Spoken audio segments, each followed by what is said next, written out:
Hello students, welcome to my online biology classes, that is biology with Sanjayrg. Today we will be studying about a next topic of the chapter The Living World, and the topic name is taxonomical categories.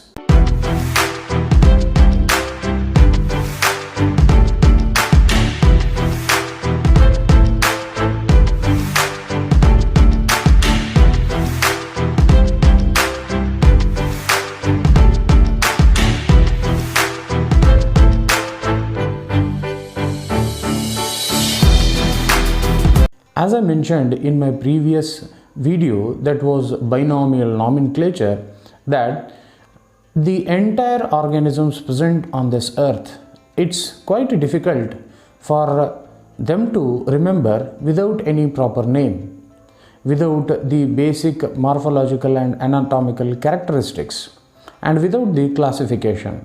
Likewise, keeping that thing in the mind, majority of the scientists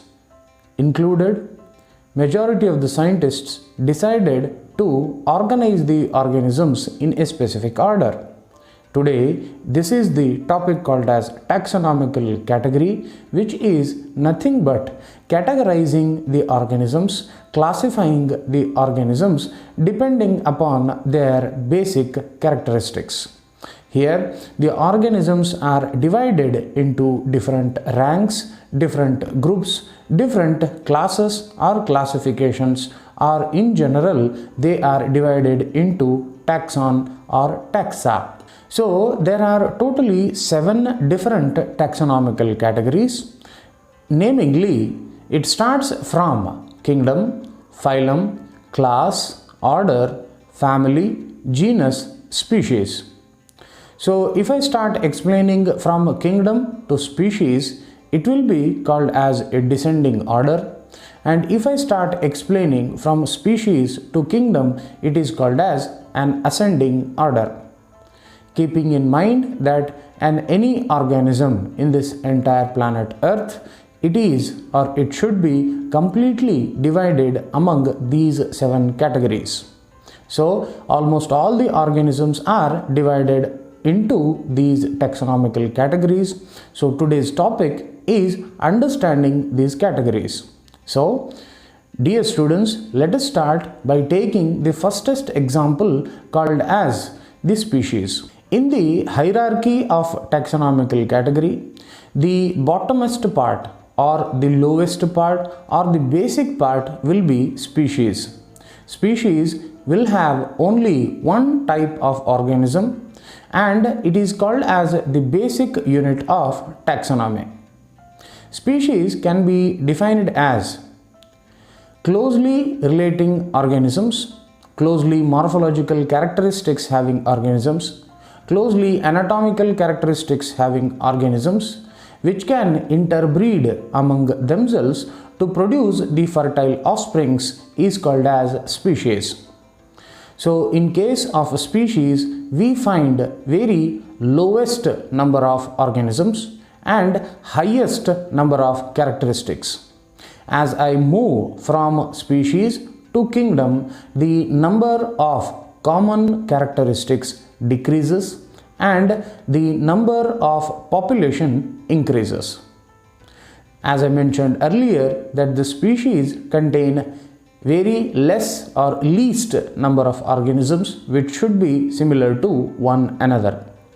But according to the calculation, according to explanation of binomial nomenclature, the species should have to have a scientific name. If I have to give an example according to NCERT, I will be taking 3 examples here, such as 1. Mangifera indica for mango. Some teachers explain this one as Mangifera indica also. I pronounce this one as Mangifera. You go ahead with your own pronunciations. Example number 2, Solanum tuberosum for potato. Example number 3, Panthera leo for lion. So, I am taking 3 examples here, such as the mango, second one as the potato, third one as the lion. All these three different names contain two words in them. Please refer my topic called as binomial nomenclature, why the organisms having two names. But in short, let me tell you, each and every organism should have to have two words in their names.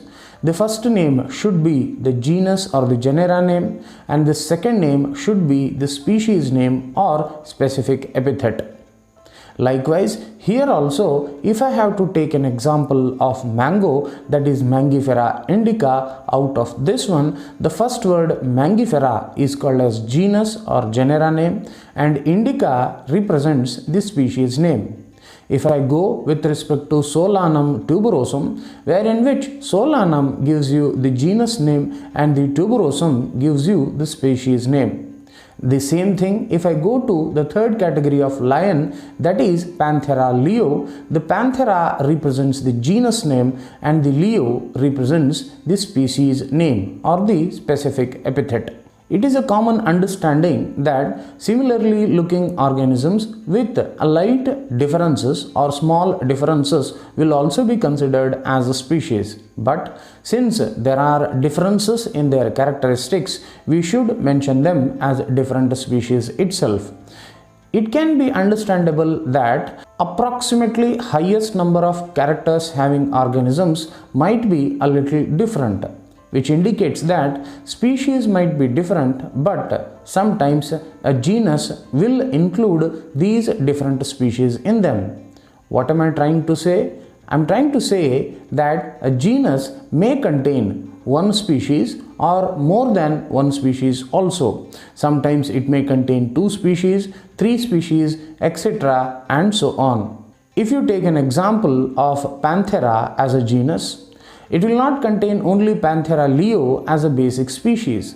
It might even contain some other species also, such as Panthera tigris. If I have to take another example of the genus called as the Solanum, it will also have another species called as Solanum nigrum and Solanum melangina.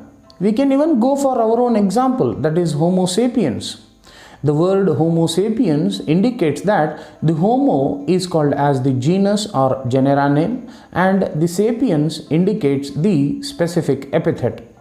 Our biological name is Homo sapiens, wherein which the sapiens indicates the specific epithet. Please do remember these things, students. The next taxonomical category is genus. It is present above the species. It contains more number of organisms than species.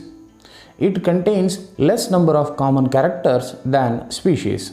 But in a genus, the number of characters of those particular species might increase. That's why the similar or more appropriate characters having species are included in the category called as genus.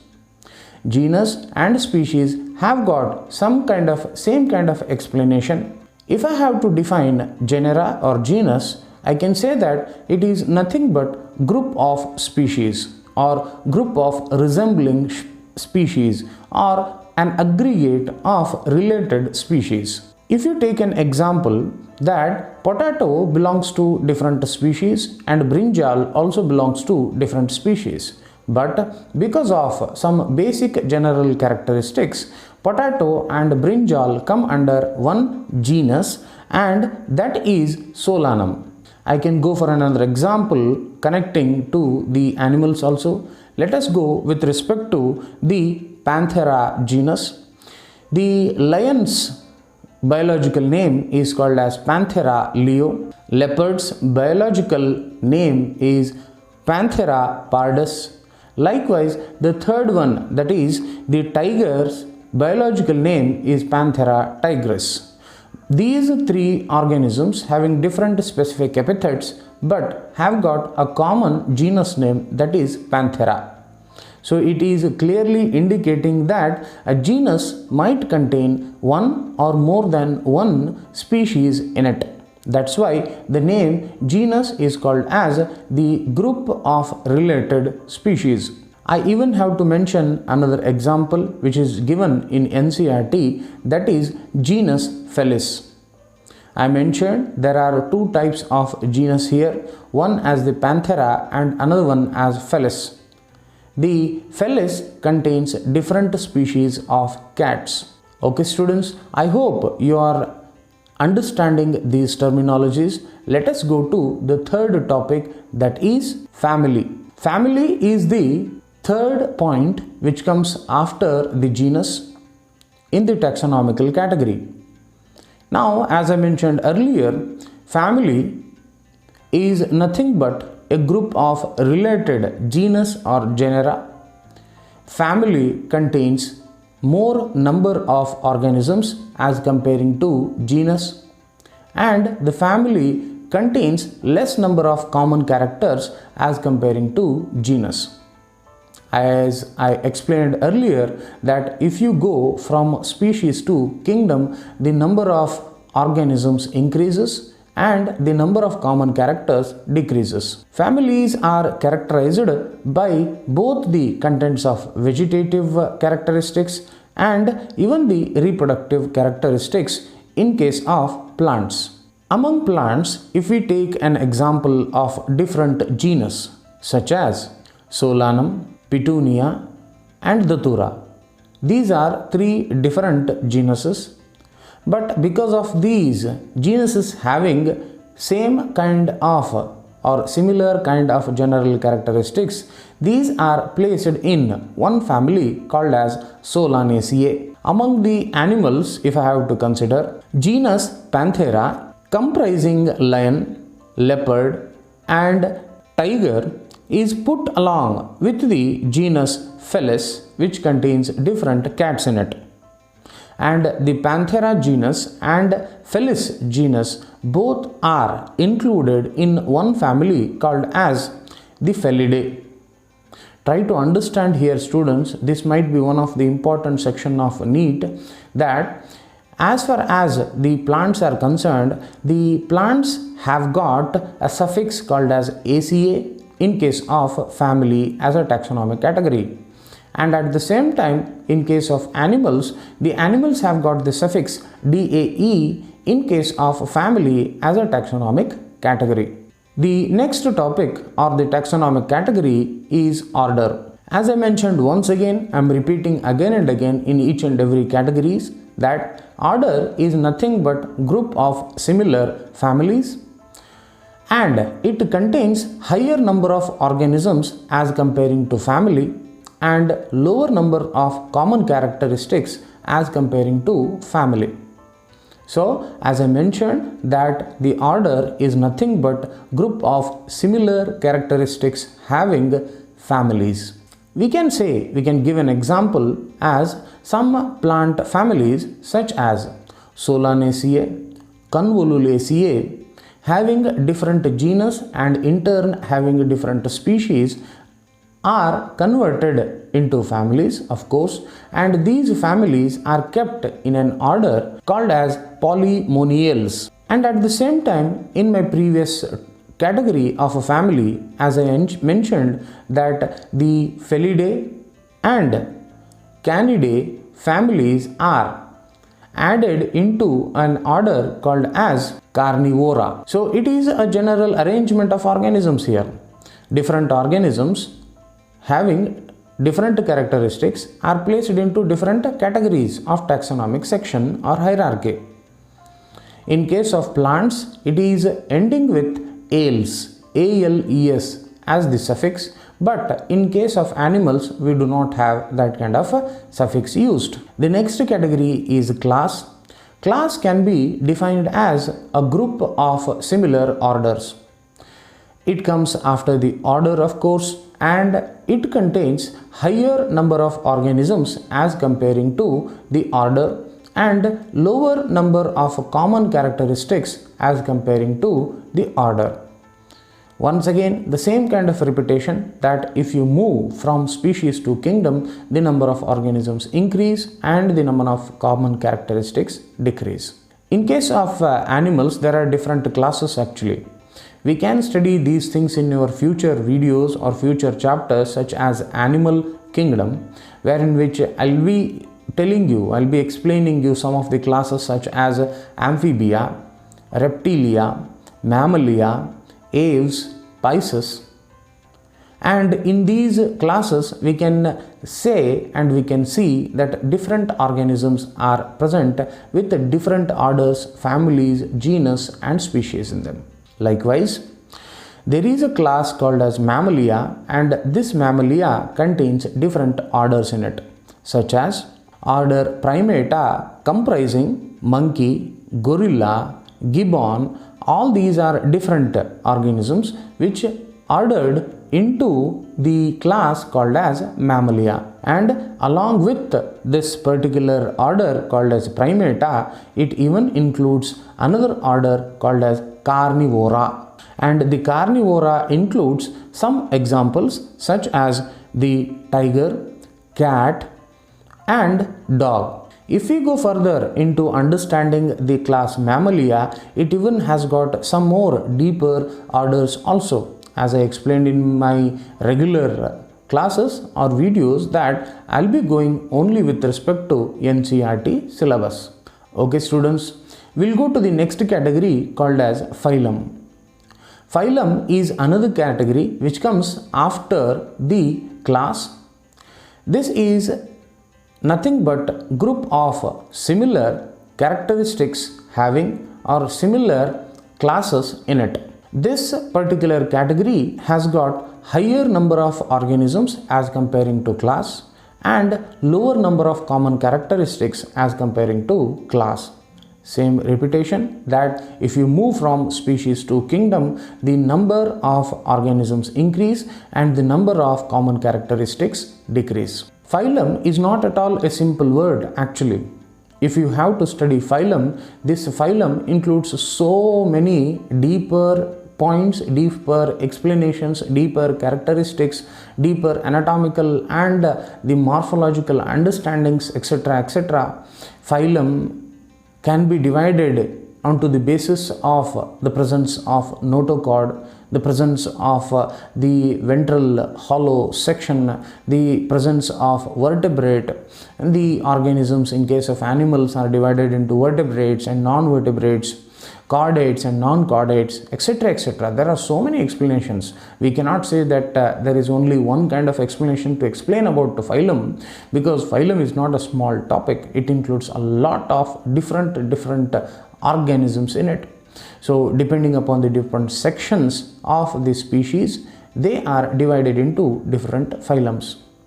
Please stay with me. In my future classes, I'll be explaining you about different phylums connecting to animals and classes such as the fishes, amphibians, reptiles, mammals, aves.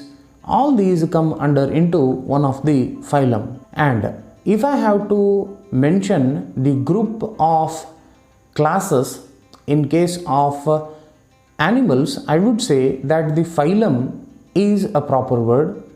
And if I have to tell you about the group of similar classes in case of plants, I would have to refer another word called as division. Students, I'm going very briefly here. I'm not going much deep into all these sections because these are all for our understanding purposes with respect to our NEET and theoretical explanations. Dear students, we have reached the last category of taxonomical categories called as kingdom. The entire world's living organisms are divided into two sections, such as the kingdom Animalia and kingdom Plantae. Kingdom Animalia contains all the animals in it, and kingdom Plantae contains all the plants in it. Sir, what about some other organisms? Those organisms which are not at all coming under the characteristics of plants and animals? Well, all these animals also, will all these organisms also are added into animals or plants, sir? No. There are different kingdoms, and right now we have, with our explanations, we have 5 kingdoms, and the explanation of those kingdoms will be coming afterwards. But kingdom is the finest, lastest, toppest category which includes all the different phylums in it. So if you go with respect to plants and animals, the kingdom contains highest number of organisms. and the kingdom contains lowest number of common characteristics. Kingdom is the topmost category which explains us in which particular section that we have to look into. For a simple explanation, if there is a cow, then we'll directly think about this one as the animal kingdom. If I have to think about a potato, then we directly have to enter into the kingdom Plantae as our basic explanation or classification purposes. So, I hope you are getting all these points with respect to our NCERT explanations. These are called as the taxonomic categories because depending upon the different characteristics of the organisms, these categories are divided. So each and every organism on this earth should have to undergo these 7 different categories. And these categories are arranged in an ascending and descending order. That's why it is called as the taxonomical category. Basically, it was explained by one of the scientists called as Carolus Linnaeus. That's why it is also called as Linnaean hierarchy also. I hope you are understanding these particular explanations. This is it for the taxonomical category. Wait for me for the next video. I'll definitely bring another video relating to the last topic of this chapter, that is taxonomical aids. I'll definitely meet you in my next video. Until that time, God bless you all. Thank you.